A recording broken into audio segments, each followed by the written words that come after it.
I know they have been preaching to you a lot throughout these days, so today we are coming to cap what has been going on. Amen. Psalm 91 verse 1 to 3. Psalms 91 verse 1 to verse 3. Yes. He that dwelleth in the secret place of the Most High. He that dwelleth in the secret place of the Most High Shall abide under the shadow of the Almighty. shall abide under the shadow of the Almighty. I will say of the Lord. I will say of the Lord, He is my refuge and my fortress. He is my refuge and my fortress. My God. My God. In Him will I trust. In Him will I trust. Surely He shall deliver thee from the snare of the fowler and from the noisome pestilence. Noisome pestilence. Amen. Amen. Somebody say, abiding in the secret place of God. Abiding in the secret place of God. Say, abiding in the secret place of God. Abiding in the secret place of God. Amen. And tonight I want to exalt your spirit a bit, because after this moment there will be a strange desire in your heart for God's presence. Amen. The deception our generation has these days is that the message of grace has come to elude the fundamental principles of the kingdom. One of it is the fact that many people are not given to desire the presence of God anymore, because we feel that the grace of God means that we can just live the way we want and then things happen the way they are supposed to happen. Amen. And let me tell you something. When you stop to pray, you will have less attacks on your life. But let me tell you why. I preached a message here one day and I told the people, I said, never ever make Satan the reason why you pray. Because when you make him the reason why you pray, he will abandon the things that he does that pushes you to pray and use a different strategy to eat from your life. For example, if the entrance way to this house is the door, which is not so, Yes, sir. Yes, sir. And then I begin to discover that at this hour of the day, people used to like to want to enter this place, enemies. What will I do? I will build a fortress around here. Or better still, I'll put some people to stand there. Yes, sir. I will concentrate a lot on the door. Not so. Yes, all my resources, everybody will make sure that, because this door is the entrance point, the main entrance point to this house. And so the devil now knows that because your finances is the reason why you pray. Every time he touches it, your prayer fire increases. So he will stop touching your finances in a kind of way. What he will do is that he will go through the window and pass through the back. So while you're trying to prevent him from opening the door, he's already inside of your house. Yes, sir. I guess what I'm saying? Yes, sir. And that is who Satan is. If he ever gets to the point where he notices that you have mastered his schemes, the Bible says we are not ignorant of his devices. The battle we are fighting is a battle that comes to contradict the devices of Satan. And now Paul makes us to understand, he said the weapons of our warfare, they are not carnal, but they are mighty through God to the pulling down of what? Strongholds. Amen? Amen. Which means that the enemy we are fighting is not the devil. I hear you. Eh? Not so. We are fighting the mechanisms of the devil. Yes, sir. Are we spoken? Yes, sir. And he said, what are these strongholds? He said, casting down imagination. And every high thing that exalted itself above the knowledge of God. Which means that your imagination is a weapon that the devil uses to afflict you. Yes, sir. And one thing that many of us don't know is that we pray a lot about killing a devil that will never die. We are too carried away, we die by fire. My friend, demons will never die. It doesn't matter the amount of prayer you pray from now till tomorrow, they don't go die. If they did die, they can't pray what they pray for Africans. The demon they don't go be African. Yeah. With the way people are killing demons. I guess what I'm saying? Yes, sir. Demons don't die because they are spirit. You don't kill a spirit. Every spirit is subject to judgment. Amen. Amen. The only people that we kill are witches. Not so. Yes, sir. And who is a witch? A witch is a devil's incarnate. Somebody that the devil has decided to use, or the person has allowed himself for the devil to use to perpetrate evil. That kind of person can die. I get what I'm saying? Yes, sir. But in essence, we must understand the devices of the devil. And Paul said, we be not ignorant. Somebody say, I'm not ignorant. I'm not ignorant of his devices. That is why I came tonight to talk about a strategy. Because when people go to war, it is not the amount of guns that they give them that will make them victorious. It is the strategy of war that make them stand out. Oh yes. Give them all kind of bazookas and all kind of machine guns. If you don't have the right strategy, you are bound to lose the battle. And so in a time like this, we are supposed to be teaching you strategies of war. Yes, sir. Why? Because the weapons have been given to us already. Yes, sir. Am I communicating? Yes, sir. But now we need to know how to strategize. And one of the strategies that God created for a born-again child of God is to put him in a place. Christianity is a placement. And everything you do is meant to keep you in the right place, where you can have the right privileges. Am I communicating? Yes, sir. The fasting and the prayer and every other thing you're doing is just to position you. I get what I'm saying? Yes, sir. Is to put you in a place where you can align with God's agenda for your life. Say amen. Amen. Hope nobody is sleeping tonight. Hello? Aye. And David said, he that dwells in the secret place of the Most High shall abide under the shadow of the Almighty. The question is, what did David mean when he spoke about secret place? What is the secret place about? What are we talking about? Amen. Amen. What is this secret place?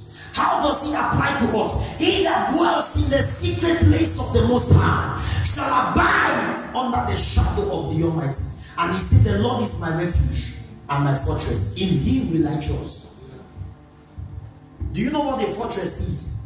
No, sir. Now, when people go for battle, there is what they call a fortress. It's a kind of defensive position. Amen. Amen. Where this fortress is the place that harbors the resources that sponsors the war. Normally they used to call them like military base. You go there, you see so many soldiers. Not so. Yes, sir. You go there, you see guns, you see bullets, you see all these things. You see food. Am I communicating? Yes, sir. All the things that are necessary for war are not taken to the battlefield. They are kept in a fortress. Why? Because that is what sustains the war. It is not just the personnel that sustains the war. If the fortress is destroyed, you are bound to lose the war. That is why when this man in 2001, Osama bin Laden, wanted to attack America, what did he want to do?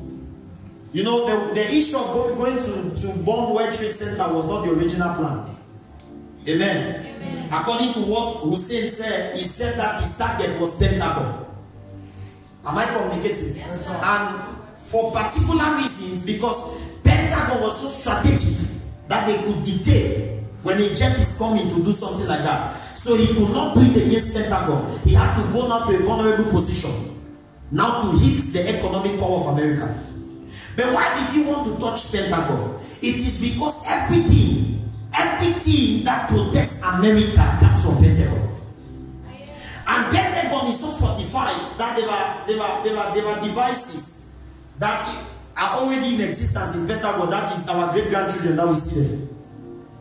I get what I'm saying? Yes, sir. Our grandkids, they will see that kind of thing there.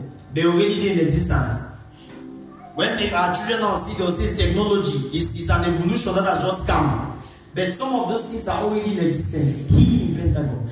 Bin Laden knew that if I bomb this place, I have touched America. And yet David said, the Lord is my word, is my fortress.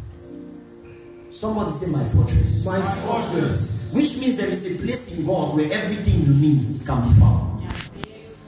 There is a place in God where you don't need to pray, Lord, cover me with the blood of Jesus, because you're already covered. Oh yes. Oh God. Are you getting what I'm saying? Yes, sir. So the time you spend praying, Father, let him must not do this to me and let them not do, is not normally wasted time. But you were better if you found yourself in such a place. You will not need to pray that kind of prayer a lot. Oh yes. I came to open your eyes to realities tonight. Oh yes. And we came to take you to a place which is called a secret place.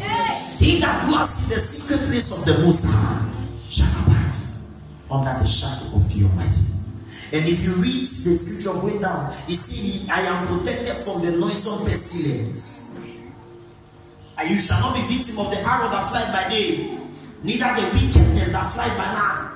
All these things are found where? This kind of protection is found where? In the secret place of the Most High. Can I talk to somebody today? Yes, sir. Let me tell you something. Your problem is not the devil. Your problem is you. You get what I'm saying? Yes, sir. The devil is not your biggest problem. Your biggest problem is you. You are too lazy in your attitude. And you are too lax about your life. Hear me well. Destiny is not an experiment. Life is not an adventure. Are you getting what I'm saying? Yes, sir. The earlier you start taking the things that concern your life seriously, the better for you. And guess what? If you fail on this earth, when you go to heaven, you will answer to God why you failed. Am I communicating? Yes, sir. You will tell God why you failed. Because you have no right to fail. Am I communicating? Yes, sir. He that dwells in the secret place of the Most High shall abide under the shadow of the Almighty. And David was talking about the fortress. Now, what is this secret place?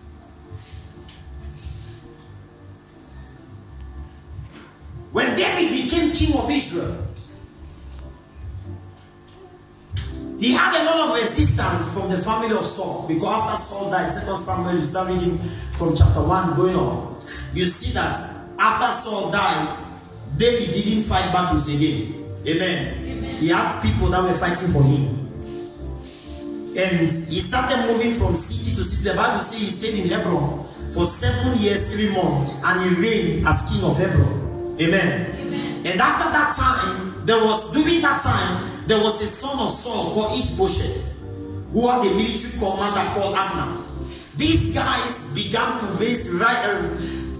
organize resistance against David over the years. And when Abner died, David marched to Judah. That's 2 Samuel now chapter 5. To take over the whole of Israel, because Judah was the capital, the seat of authority. Amen. Amen. And in Judah, there was a city called Jerusalem, or there is a city called Jerusalem.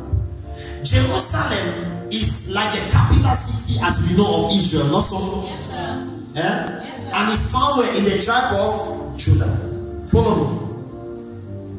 Now, when you go to 2 Samuel chapter 5, the Bible says that when David went to Jerusalem to take over the place, there were some people they called the Jebusites, whether it's the Jebusites. They rose up and they told him, they said, you cannot take this place. And our resistance is not that strong men are going to fight against you. It is the blind and the lame of this city that will drive you out of here. And the Bible says David shouted.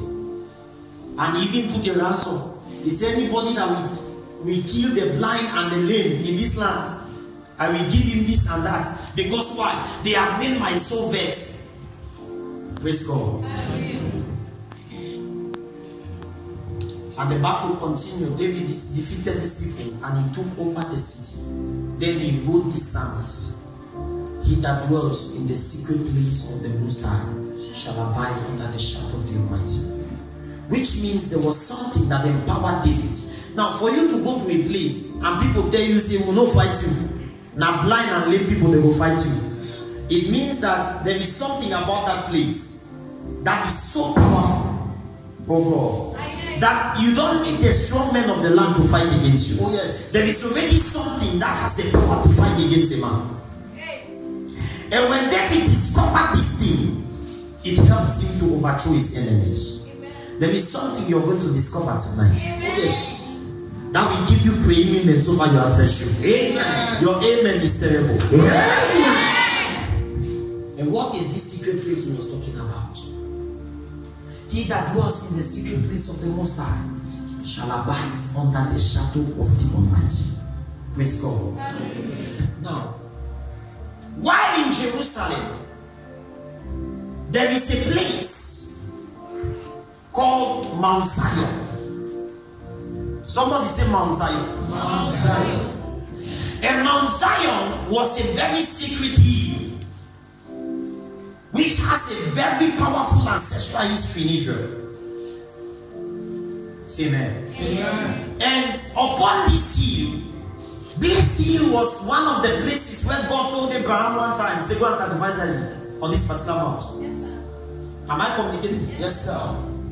And Mount Zion became a place where God encountered so many people. So it was treated as a sacred place. When they say sacred, it means that people don't go to it anyhow. Am I communicating? Yes, sir. When David was writing this scripture, he that dwells in the secret place of the Most High shall abide under the shadow of the Almighty. He was not talking about he was not talking about a house. He was talking about Mount Zion. Oh, yes. How do I know? The Bible now says that in the book of Isaiah, chapter 8, if you read around verse 18, he said, me and the children whom you have given to me are for signs and wonders. Yes. And Obadiah chapter 1 verse 17, he says, upon Mount Zion there shall be deliverance, there shall be holiness, and the house of Jacob shall do what? Possess their possession. So the only place in Israel where people can possess their possession is where? Mount Zion. Hey. I get what I'm saying tonight. Yes, sir. Now Paul wanted to interpret this mystery.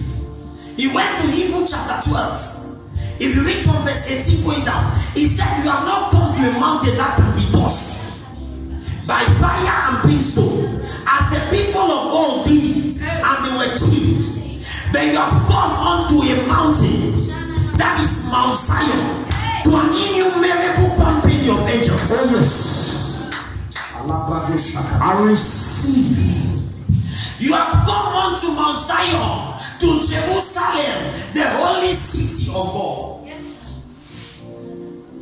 You have not come to a mountain that can be touched. Hey, it means there is a place where you cannot be touched. Oh God, there is a place where men cannot be touched. There is a place where people are untouchable in this world.